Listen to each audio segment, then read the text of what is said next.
warahmatullahi wabarakatuh.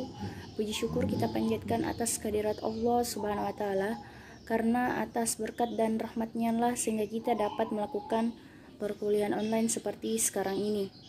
Tak lupa pula kita kirimkan salawat dan salam kepada junjungan kita Nabi Muhammad SAW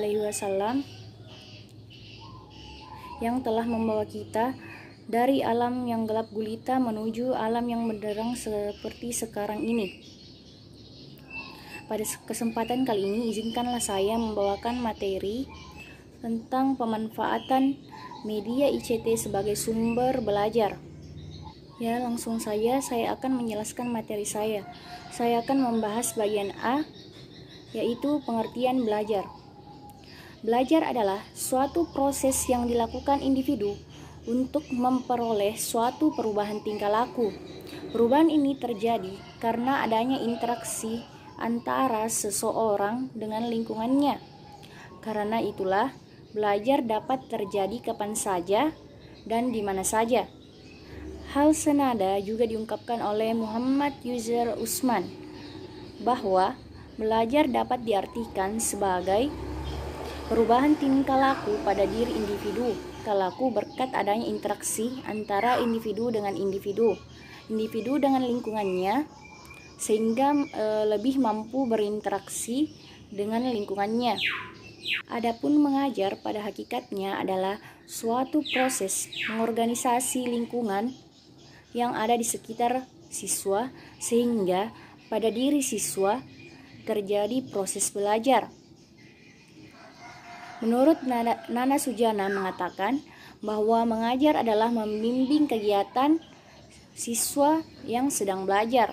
Mengajar adalah mengatur dan mengorganisasi lingkungan yang ada di sekitar siswa sehingga dapat mendorong dan menumbuhkan semangat siswa melakukan kegiatan belajar.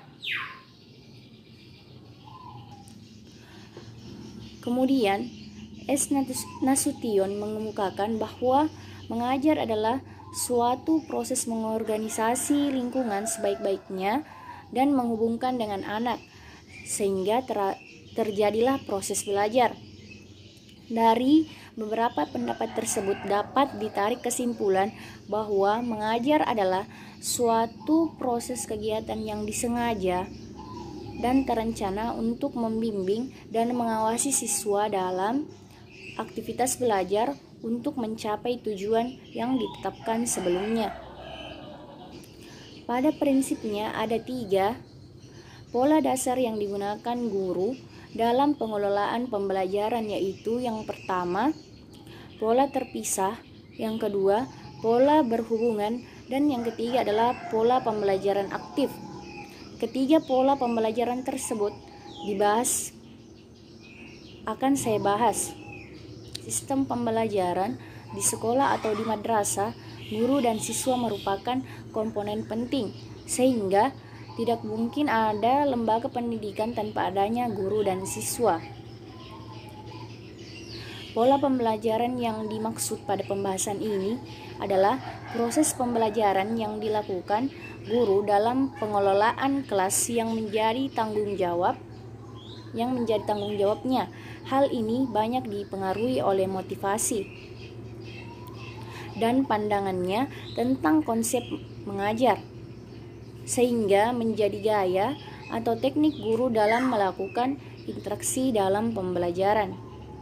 Pola terpisah merupakan pola yang menggambarkan ketiadaan hubungan antara peran yang dilakukan guru sebagai pengajar dengan peran siswa sebagai pembelajar. Guru dan siswa berjalan sendiri seakan-akan tidak ada hubungan komunikasi. Guru yang semestinya mengarahkan agar siswa berupaya mencapai tujuan pembelajaran tidak terjadi. Misalnya, ketika guru sedang menyampaikan materi pelajaran, siswa tidak sepenuhnya memperhatikan penjelasan guru. Ada siswa yang mengantuk, mengobrol, bahkan bercerita atau melakukan aktivitas lain yang tidak ada kaitannya dengan upaya untuk mencapai tujuan pembelajaran, sebab tidak adanya keberhubungan antara tindakan guru dan tindakan siswa. Kedua adalah pola berhubungan.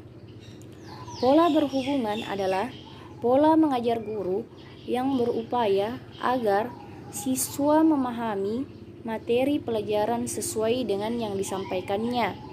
Pola ini merupakan pola yang banyak dilakukan oleh guru dewasa ini.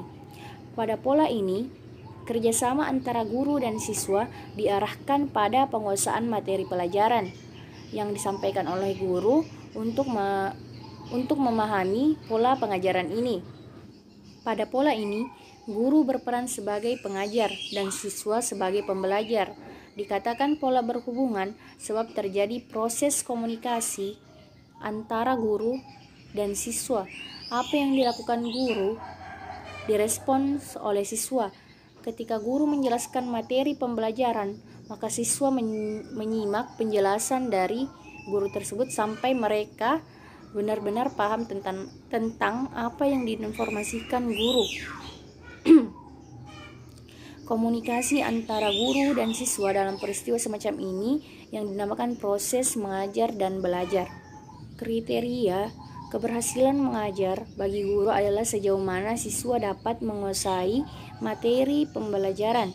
Belajar tidak hanya dianggap sebagai proses menumpuk otak dengan materi pelajaran melalui proses menghafal, akan tetapi belajar adalah proses perubahan perilaku yang menyeluruh melalui proses berpengalaman. Itulah sebabnya antara hasil dan proses belajar merupakan dua sisi yang sama pentingnya. Kemudian yang ketiga yaitu pola pembelajaran aktif. Pola pembelajaran aktif adalah pola pembelajaran yang berpusat pada siswa yang ditandai oleh adanya interaksi dan kerjasama antara guru dan siswa untuk mencapai tujuan pembelajaran. Berdasarkan penjelasan-penjelasan yang tadi saya jelaskan, maka dalam proses mengajar tidak selamanya dapat menimbulkan pembelajaran. Pembelajaran adalah proses kerjasama dan komunikasi antara siswa dan guru atau dengan lingkungannya untuk mencapai tujuan tertentu. Hal ini berarti mengajar hanyalah salah satu faktor penyebab timbulnya pembelajaran. Dengan demikian, media tidak hanya berfungsi untuk menyajikan materi pelajaran, akan tetapi dirancang untuk merangsang siswa beraktivitas, melakukan berbagai kegiatan untuk memperoleh pengalaman sesuai dengan tujuan pembelajaran. Mungkin sekian materi yang sempat saya paparkan. Lebih dan kurangnya mohon dimaafkan. Wabillahi taufik wal hidayah. Wassalamualaikum warahmatullahi wabarakatuh.